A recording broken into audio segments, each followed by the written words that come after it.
Assalamualaikum warahmatullahi wabarakatuh. Nah, kami dari kelompok satu Psikologi Agama akan menjelaskan tentang konversi agama. Sebelum masuk kepada pembahasan, alangkah baiknya kami memperkenalkan dulu anggota-anggota dari kelompok satu, yaitu ada Kikit Juanasari, ada Riris Septianingrum, ada Vega Nur Ainia, kemudian ada Danang Setiawan. Next, ada Rizky Wahyu Darmawan, ada Umi Ulfatul Syahriah, dan juga ada Mei Mubida. Selanjutnya ada Muhammad Imam Ma'ruf, ada Jusnul Maida, dan ada Arsyidatul Fitri Maimunah. Dan yang terakhir ada Nur Muhammad Hanifan. Nah, setelah perkenalan, kita akan lanjut kepada pembahasan materi. Apa saja pembahasan materi? Nah, pembahasan yang pertama ada pengertian konversi agama. Nah, pengertian konversi agama secara umum dapat diartikan dengan berubah agama ataupun masuk agama, bertaubat, berubah agama, berbalik pendirian,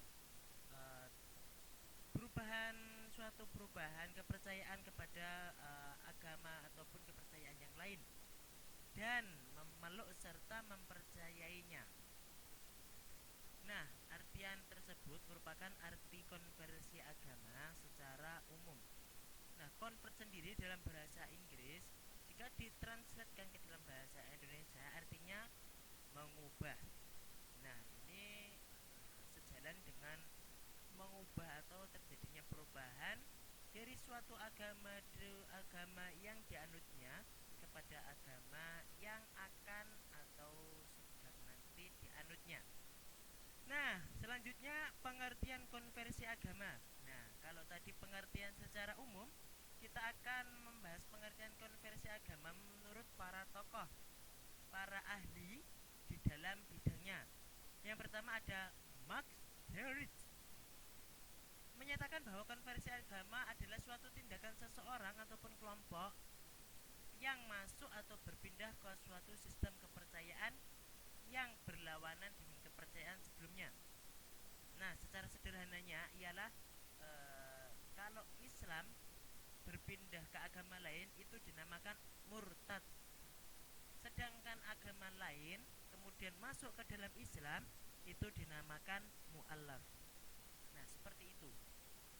Kemudian cara terminologi menurut Dulles, konversi agama diartikan sebagai proses yang menjurus kepada penerimaan suatu sikap keagamaan. Nah, dalam proses itu ada yang secara tiba-tiba dan juga ada yang secara berangsur-angsur. Nah, yang secara tiba-tiba itu merupakan suatu hidayah yang diberikan kepada Allah, walaupun semuanya hidayah, akan tetapi itu tidak membutuhkan penelitian, tidak membutuhkan pemikiran, tidak membutuhkan susah-susah payah mencari tahu dalam agama itu. Misalkan seseorang bisa masuk agama hanya dengan melihat kejadian ataupun dia di dalam hatinya memutuskan langsung untuk berpindah agama. Nah, itu contoh dari yang secara tiba-tiba. Nah, yang secara berangsur-angsur itu ada tokoh agama yang selain Islam itu meneliti Islam, mencari kelemahannya. Nah, di saat itu pula dia kagum dengan ajaran agama Islam dan tidak menemukan kelemahannya, makanya dia langsung masuk ke agama Islam karena penelitian tadi tidak membuahkan hasil yang ia dapatkan. Seperti itu. Nah, kemudian pengaruh terjadinya konversi agama ini menyangkut masalah psikologi, kemudian juga menyangkut pengaruh lingkungan di mana manusia berada. Yang pertama, ada perubahan pandangan. Nah, perubahan pandangan bukan hanya berlaku pada perpindahan kepercayaan dari suatu agama ke agama lain, tetapi juga perubahan pandangan terjadi dengan terhadap agama yang dianutnya sendiri. Jadi dia tidak menemukan kepuasan ataupun tidak menemukan rasa yang ia peroleh, makanya dia memutuskan untuk berpindah agama. Nah, seperti itu. Kemudian ada faktor kejiwaan dan kondisi lingkungan. Nah, faktor kejiwaan dan kondisi lingkungan ini berlandaskan kepada faktor dari petunjuk yang maha kuasa. Jadi uh, tidak memungkinkan faktor-faktor yang lain, langsung kepada faktor dari Tuhan yang maha kuasa. Dengan faktor kejiwaannya yang merasa kurang puas mungkin dengan agamanya sehingga dia beralih agama, ataupun dengan kondisi lingkungan yang membuatnya tidak puas terhadap lingkungan tersebut, akhirnya pindah ke agama, ataupun dia merasa terpengaruhi oleh lingkungan yang ada di sekitarnya. Nah, kemudian ada faktor perubahan cara berproses ataupun secara mendadak. Ini hampir sama dengan yang saya terangkan di awal tadi.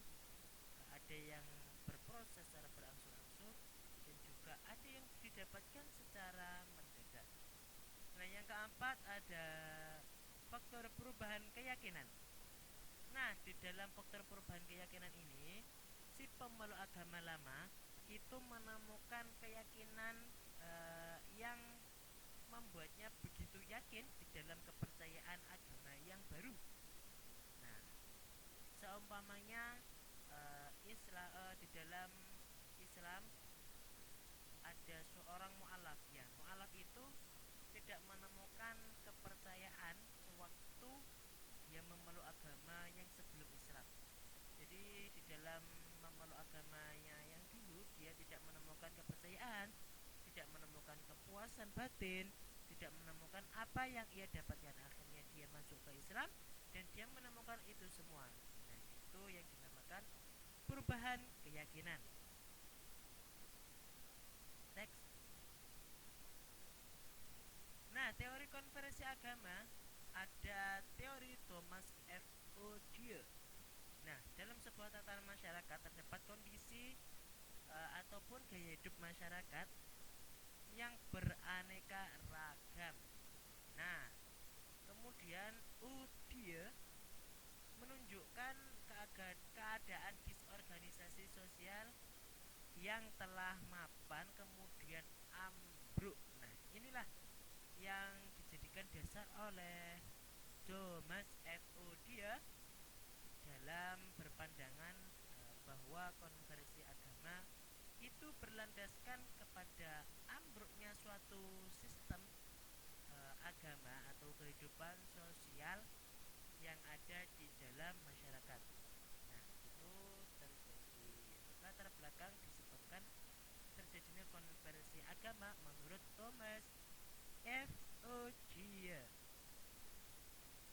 Kemudian next kita masuk kepada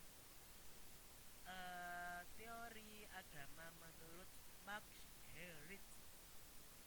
Seperti yang saya jelaskan tadi, ini secara simpelnya itu memeluk agama yang berlawanan dengan agama yang sebelumnya.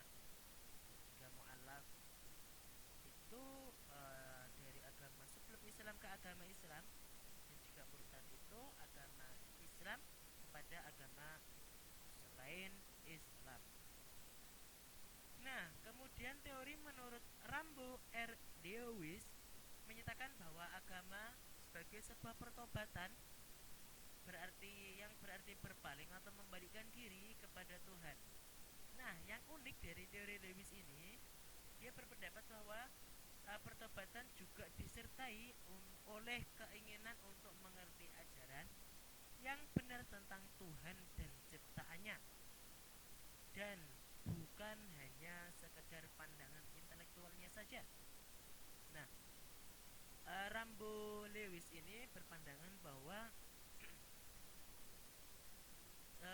saat terjadi konversi agama itu yang diinginkan diinginkan oleh seseorang yang melakukan konversi agama itu bukan hanya pandangan intelektualnya saja, tetapi juga masuk kepada Tuhan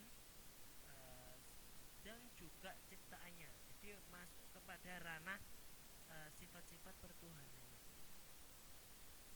Nah, next lanjut. Nah, ini ada contoh fenomena-fenomena konversi agama yang terjadi di Indonesia. Nah, pada 22 Juni 2019, tepatnya pada hari Jumat, seorang tokoh artis Indonesia ternama yang bernama Deddy Corbuzier menyatakan bahwa dia mengucapkan 2 kalimat syahadat yang dipimpin langsung oleh Kiai Haji Miftah Maulana Habibur Rahman atau yang biasa disapa dengan Gus Miftah.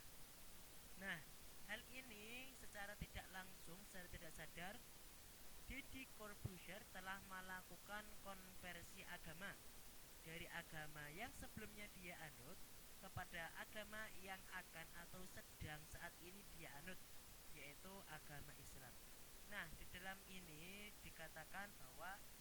bisa dikatakan bahwa dia merupakan seorang mu'allaf, ya, yang tadi dianya beragama selain Islam dan tidak menemukan suatu kepuasan batin mungkin, kemudian dia mendapatkan sebuah hidayah yang berakhirnya dia menjadi seorang muslim ataupun Nah, kemudian ada fenomena-fenomena konversi agama juga yang ada di Indonesia, juga merupakan salah satu tokoh ternama.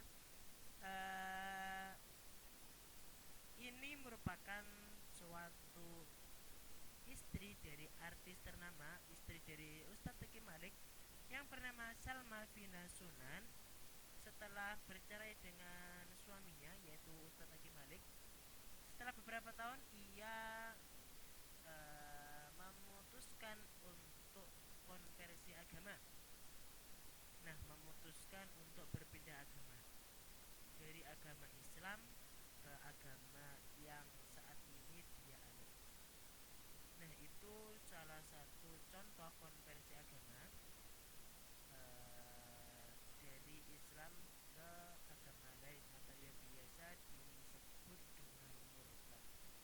Nah, hal ini juga menimbulkan bullying yang terjadi di masyarakat Indonesia, walaupun bullying itu tidak dibenarkan oleh ajaran agama, khususnya agama Islam. Nah, sekarang masuk kepada faktor-faktor penyebab terjadinya konvensi agama. Nah, materi ini akan dijelaskan oleh rekan saya yang bernama Ulmi Ulfatus Syahriah. Waktu dan tempat.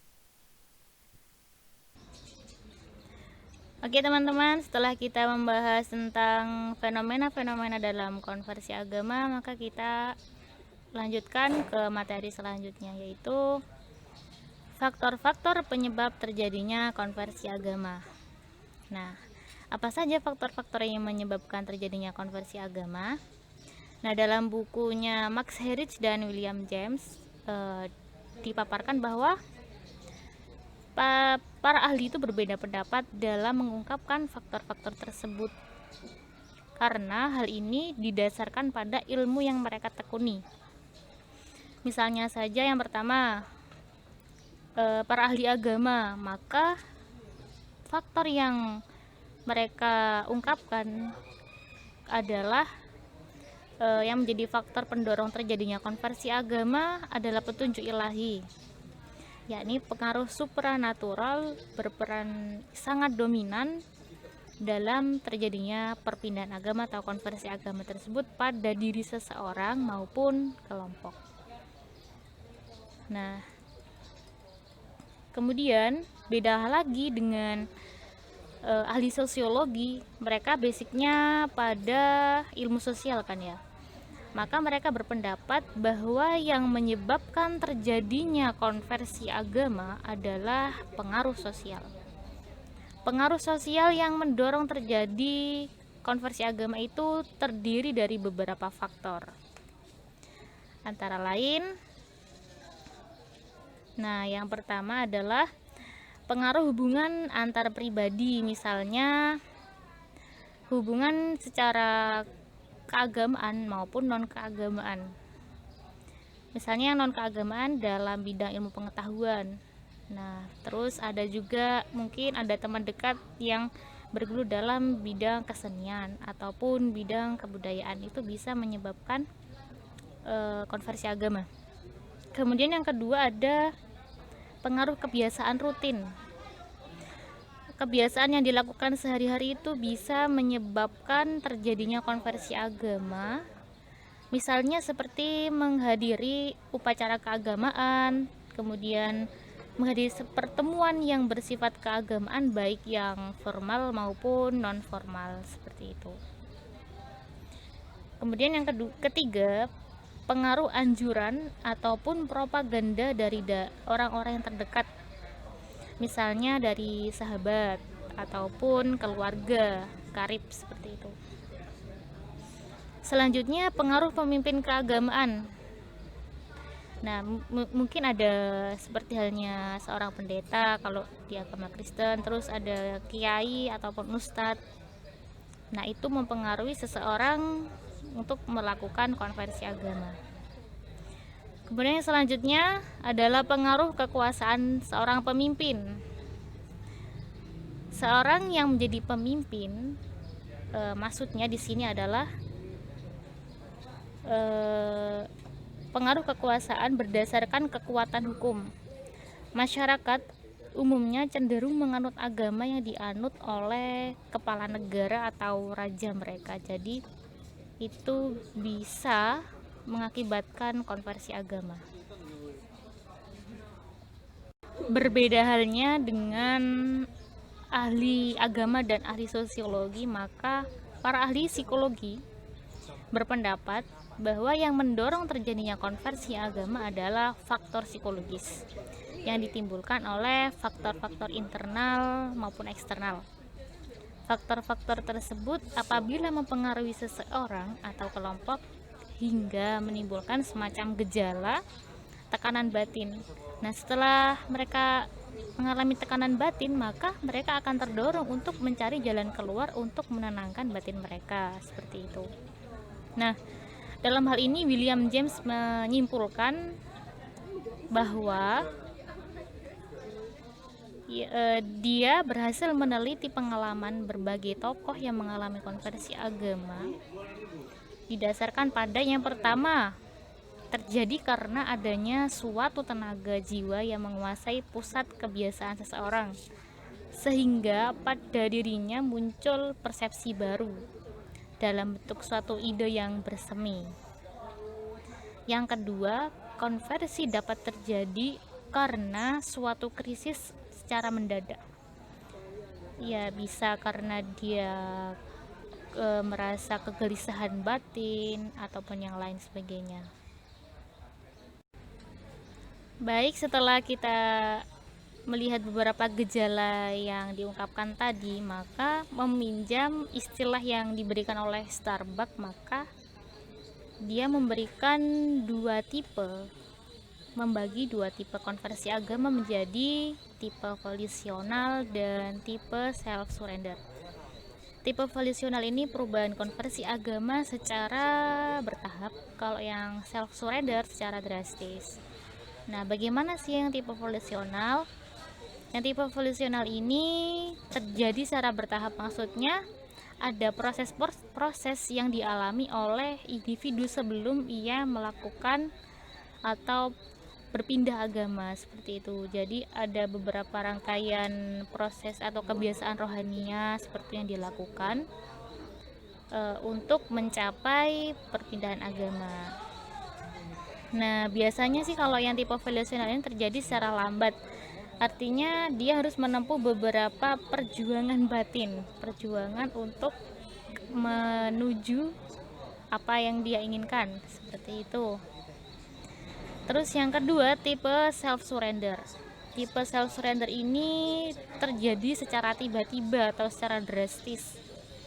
Artinya perubahan yang dialami oleh seseorang itu mendadak, seperti orang yang mendadak menerima hidayah dari Tuhan, dia langsung berubah agama atau berpindah agama tanpa melalui beberapa rangkaian proses batin. Nah, kemudian faktor-faktor yang mempengaruhi, yang pertama ada faktor internal. Faktor internal yang mempengaruhi terjadinya konversi agama, yang pertama ada kepribadian seseorang. Nah, dalam penelitian William James, dia menemukan bahwa kepribadian itu memiliki atau mempengaruhi kehidupan jiwa seseorang. Nah, ini contohnya William James meneliti seorang tipe yang melankolis. Dia memiliki kerentanan perasaan yang lebih mendalam kemudian yang dapat menyebabkan terjadi konversi agama dalam dirinya. Kemudian yang kedua ada faktor pembawaan. Bahwa berkenaan dengan faktor pembawaan ini, menurut penelitian dari Guy Swanson mengungkapkan bahwa ada semacam kecenderungan urutan kelahiran mempengaruhi konversi agama. Nah, di sini diterangkan bahwa anak sulung atau anak pertama dan anak bungsu atau anak terakhir itu biasanya tidak mengalami tekanan batin. Sedangkan anak-anak yang dilahirkan pada urutan antara keduanya, antara sulung dan bungsu, mungkin bisa kedua, ketiga, atau keempat gitu, kalau saudaranya banyak ya, itu sering mengalami stres pada kejiwaannya. Nah, kondisi yang dibawa berdasarkan urutan kelahiran itu banyak mempengaruhi terjadinya konversi agama juga. Selain faktor internal, juga ada faktor eksternal atau faktor dari luar yang menyebabkan seseorang itu berpindah agama ya. Berikut beberapa faktornya. Yang pertama ada faktor keluarga.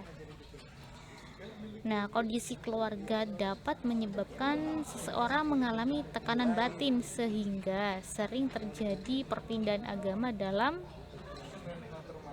usaha untuk meredakan tekanan batin yang menimpanya.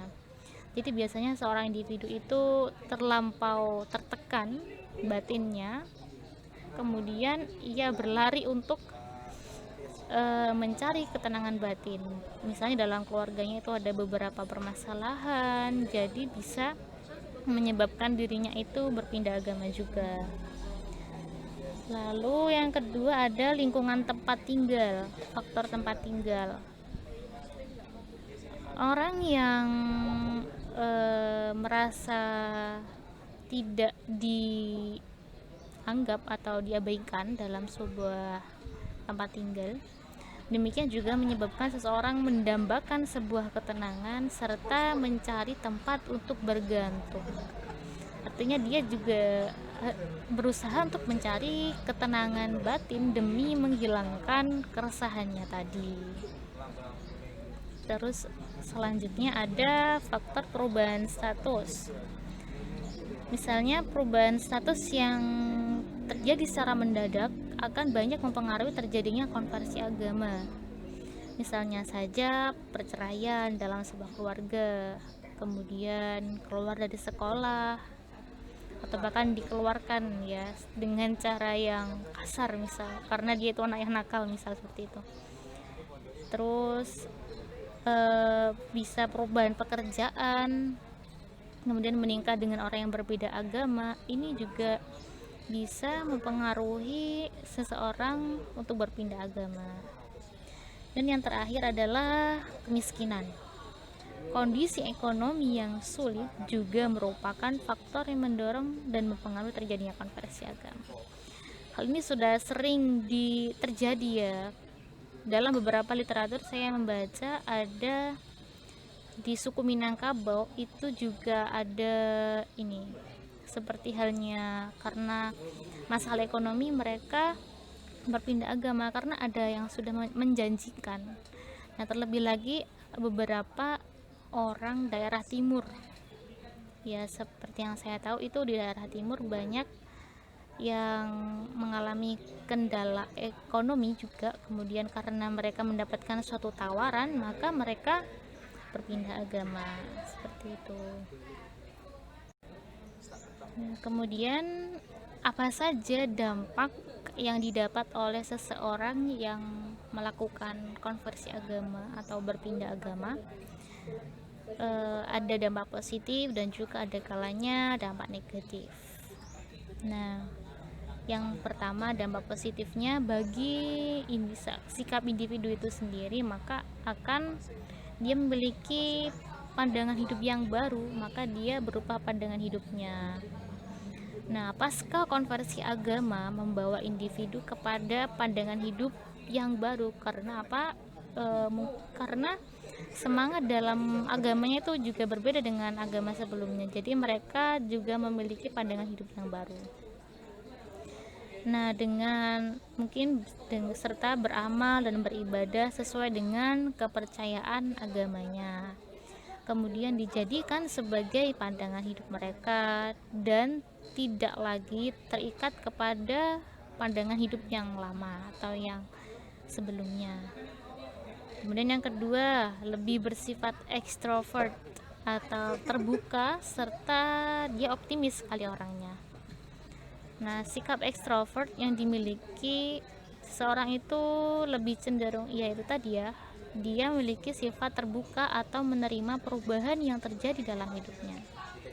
Baik perubahan itu terjadi dari belajar maupun dari pengalaman-pengalaman hidup.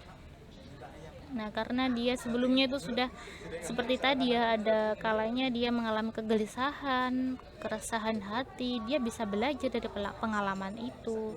Tuh, jadinya lebih memberikan sikap optimis, kepercayaan diri pada dirinya sendiri.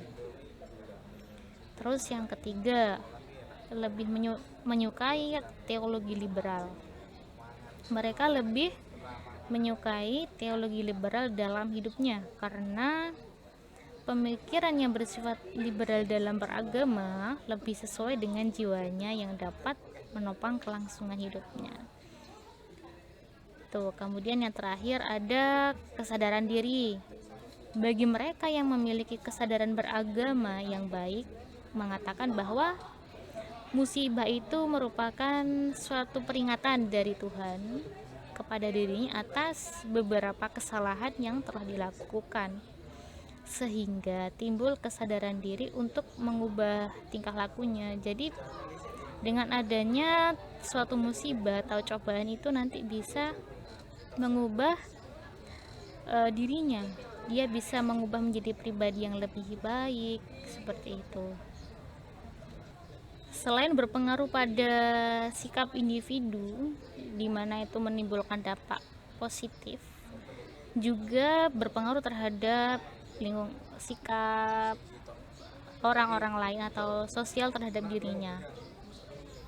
Nah, dampak pengaruh terhadap dunia sosial ini beberapa contohnya atau misalnya yakni berupa perlakuan tidak adil, kemudian ada juga diskriminasi serta tekanan batin bagi pelaku konversi. Nah, kan dari beberapa fenomena di atas kita yang telah dijelaskan tadi, kita dapat menyimpulkan bahwa juga ada ya orang yang telah melakukan konversi agama kemudian dia merasa didiskriminasi oleh beberapa kalangan yang mereka anut sebelumnya. Jadi itu beberapa konsekuensinya. Nah, namun yang perlu digarisbawahi, hal ini merupakan konsekuensi ya, memang konsekuensi dari apa yang sudah menjadi pilihan orang tersebut. Dan tentunya para pelaku konversi sebelumnya memilih melakukan tindakan pastilah sudah memiliki pandangan, dia sudah mempertimbangkan secara matang apa yang akan terjadi setelah saya melakukan hal ini. Nah, begitu.